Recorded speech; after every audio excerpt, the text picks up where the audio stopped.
Dr. Sullivan is going to run the marathon Sunday. His wife, Tanya, is going to try to find some way to volunteer to help the people recovering from the storm. Thank you both for joining us. Dr. Sullivan, I'm going to start with you. What are your feelings about still running the marathon? Well, my feelings are very mixed about it. Obviously, we were devastated when we saw the destruction that happened over the weekend with the storm, and we kind of left it up in the air of those that live in the city to kind of give some guidance to us from our small town in North Carolina as what would be the best for us. It's a once-in-a-lifetime opportunity for me, but we were hopeful that you know, the city leaders would make the right decision and kind of help guide us from way back where we're from in North Carolina. Would you have been disappointed if they had canceled it? I certainly would have been disappointed just because I've trained, but I mean, that's a selfish reason for me to be disappointed. I mean, I could certainly look forward to it at another time, but you know, obviously we want what's best for the citizens of the state and those that were affected by the storm to be taken care of appropriately. You know, a friend of mine who is an avid runner, an avid marathoner, in fact, and is competing, I want to read something that he tweeted, and I want you both to weigh in on this. This is what his argument is, okay? He says, those who would cancel this marathon haven't studied history. After 9/11, the race helped New York City to heal, lift spirits, and helped the economy. I don't know, how does that sit with you all?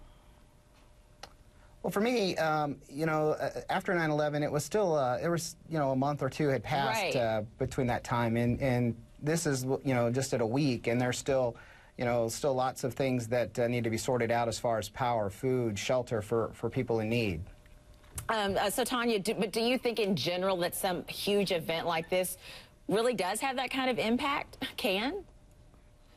I'm sorry, I didn't hear the impact. No, yeah, when he says that it could lift spirits and help the economy and help people heal, do you think that a worldwide event like this can have that type of impact? I think it can. I understand his statement of having people to come together and support. I think I also read a quote or heard that it allows New Yorkers to come and cheer on and not think about the destruction, that it also gives them another focus. And while I can agree with that, I think it's a little soon for that.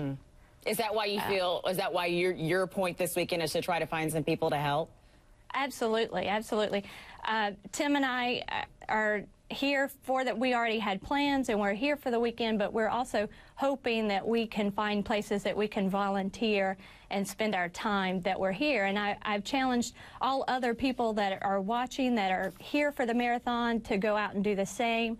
I know that there's shelters around that could really use the help. We could be out passing water or taking food, or wherever you need us to be. We have tomorrow to do that.